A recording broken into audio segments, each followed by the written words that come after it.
सब ठीक हैं। आज की मेरी हेड एंड नेक की पार्ट 1 वीडियो है स्कल्प। ठीक है, स्कल्प होता क्या है? स्कल्प लेयर्स होती हैं जो हमारी क्रेनियम बोन को कवर करती हैं वर्टिकली।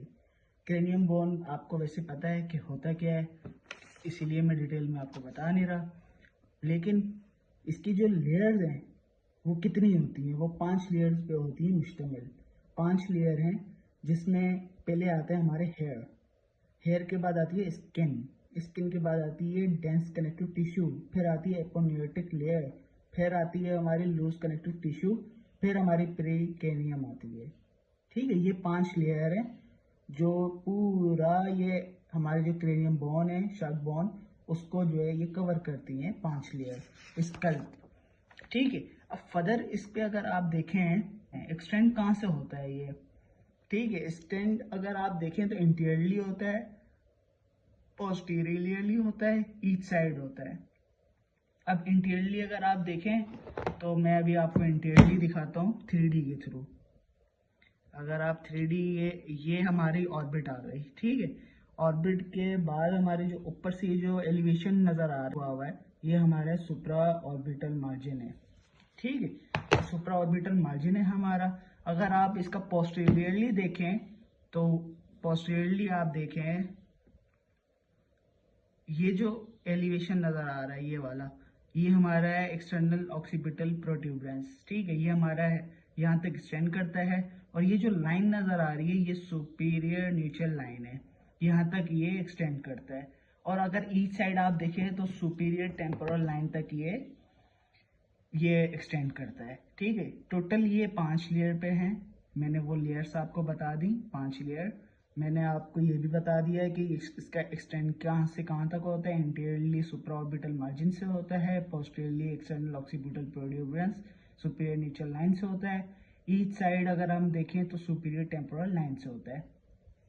अब बात करते हैं हम फर्दर स्किन्स के स्पेसिफिक फंक्शन पे और वो कंटेंट्स पे बात करते हैं कि वो कंटेंट क्या करता है। अगर स्किन पे चले जाएं हम तो स्किन थिक होता है और हेयरी होता है। मतलब कि अभी मैं आपको दोबारा ये चीज़ दिखाऊं, ये देखें हमारे ये हेयर है ना, हेयर के बाद हमारी स्किन है। स्किन में कितनी ये डेंस है, थिक है, तो ये थिक और हेयरी होता है। ठीक है, और इसके पास स्वीट ग्लैंड होता है और सबीशियस ग्लैंड होता है। ठीक है, ये चीज़ हो गई स्किन की। अब डेंस पे अगर आप देखें, डेंस कनेक्टिव टिश्यू पे, तो ये मोर फिब्रस होता है और डेंस इन सेंटर होता है। ये मोर फिब्रस होता है और सेंटर में ये डेंस होता है। ये कंटेंट करता है ब्लड वेसल्स कंटेंट करता है, जिसकी वजह से अगर हमारा एक्सीडेंट वगैरह होता है या कुछ भी शक बोन पे लगता है तो सबसे पहले जो ब्लीडिंग होती है वो सेकंड लेयर से होती है, क्योंकि ये ब्लड वेसल्स कंटेंट करता है। और इसका काम ये है कि ये कनेक्ट कराता है स्किन को एपिनियोटिक लेयर से, मतलब फर्स्ट लेयर को थर्ड लेयर से कनेक्ट करवाता है। कौन? Dense connective tissue. फिर आ जाता है हमारा एपोनियोटिक लेयर। एपोनियोटिक लेयर जो कॉन्सिस्ट होता है वो ऑक्सीपिटो फ्रंटालिस मसल से कॉन्सिस्ट होता है, जिसके 2 बेली होते हैं, फ्रंटल बेली होता है और ऑक्सीपिटल बेली होता है। फिर इनके जो टेंडन आपस में निकलते हैं और मिलते हैं, जिससे हमारा एपिक्रेनियल एपोन्यूरोसिस हमारा कनेक्ट करवाता है ऑक्सीपिटो फ्रंटालिस मसल्स को। ये हमारा फ्रंटल बेली है। ठीक है, ये ऑक्सीपिटल बेली है।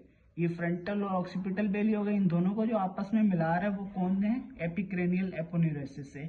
ठीक है, मैं इसीलिए आप लोगों को 3D करके दिखा रहा हूँ ताकि आप लोगों को अच्छे से अच्छा समझ में आए। ठीक है, फिर अगर आप लूज कनेक्टिव टिश्यू में चले जाएं तो ये कंटेंट करता है इमेजरी वेन। अब आपको ये पता नहीं होगा कि इमेजरी वेन क्या होगा। ठीक है, अब मैं आप लोगों को बताता हूँ इमेजरी वेन क्या होता है।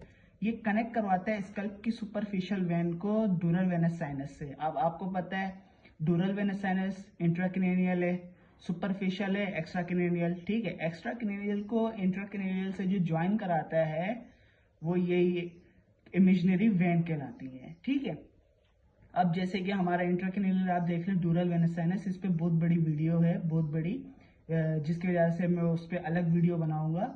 ठीक है, लेकिन ये जो सुपरफिशियल वेन्स को जो हमारे स्कल्प पे घूम रही होती हैं, चल रही होती हैं, वो हमारी सुपरफिशियल वेन्स को डूरल वेनस साइनस इंट्राक्रेनियल से कनेक्ट करवाता है, तो वो कंटेंट करता है इमेजिनरी वेन। ठीक है, और this layer is dangerous layer. ये एक डेंजरस लेयर है।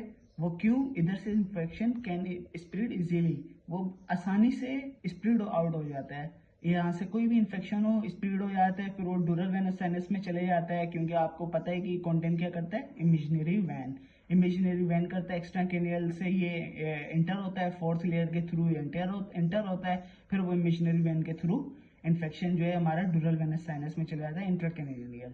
ठीक है। फिर हमारा पेरिकेरेनियम आ जाता है, ये डीपेस्ट लेयर होती है और कवरिंग करता है आउटर सरफेस ऑफ स्कल। पूरा जितना भी आउटर सरफेस है स्कल का वो पूरा कवर करता है, और ये प्रोवाइड क्या करता है, ये नरिशमेंट प्रोवाइड करता है बोन को और बोन रिपेयर्स। अब मैं आप लोगों को ये बताता हूँ कि यूनिवर्सिटी में एग्जाम में कैसे आपने लिखना है। ठीक है। सबसे पहले आपको तो इसकी एक्सटेंड लिखना है कि एक्सटेंड कहाँ से कहाँ तक होता है। ठीक है। फिर उसके बाद आपने लिखना है कि इसकी कितनी लेयर्स होती हैं। 5 लेयर होती हैं, ये आप सारे लेयर्स लिख देंगे और उसके सारे फंक्शंस लिख देंगे। अब आपको ये नाम कैसे याद करना है, ठीक है, एक ट्रिकी है। जैसे कि एस है, एस से आप याद रख लें स्किन। ठीक है, स्किन आप कर लें। आप सी से कर लें, डेंस कनेक्टिव टिश्यू कर लें। ठीक है। इसकी स्पेलिंग भी इसका पूरा नाम है। स्कल पे एस से स्किन हो गया, सी से डेंस कनेक्टिव टिश्यू हो गया। ठीक है, कनेक्टिव टिश्यू हो गया, और हमारा ए से हो गया एपोनेटिक लेयर, एपोनेटिक लेयर हो गई, और एल से हमारी हो गई loose connective tissue, loose connective tissue, loose connective layer हो गई हमारी। पी से हमारी पेरिकेरेनियम हो गई। ये टोटल 5 लेयर्स हैं जो आपको याद करना भी आसान है। स्कल्प में स्किन के बाद कनेक्टिव टिश्यू, फिर आ गई एपोनेटिक लेयर, फिर आ गई हमारी लूज कनेक्टिव लेयर, और फिर हमारा पेरिकेरेनियम। उसके बाद आपने ये इसके जस्ट नाम याद करने हैं और उसके स्पेसिफिक बताने के ये क्या होता है कैसे होता है। मैंने आप लोगों के लिए बहुत आसान करके, बहुत छोटा छोटा करके लिखा है मैंने, ताकि आप लोगों के लिए आसानी हो। मैं आप लोगों को एक एग्जांपल, अब मैं आप लोगों को नोट्स प्रोवाइड करता हूँ, आप स्क्रीनशॉट्स ले लें। आप लोग स्क्रीनशॉट्स ले लें, मैं आप लोगों को प्रोवाइड करता हूँ।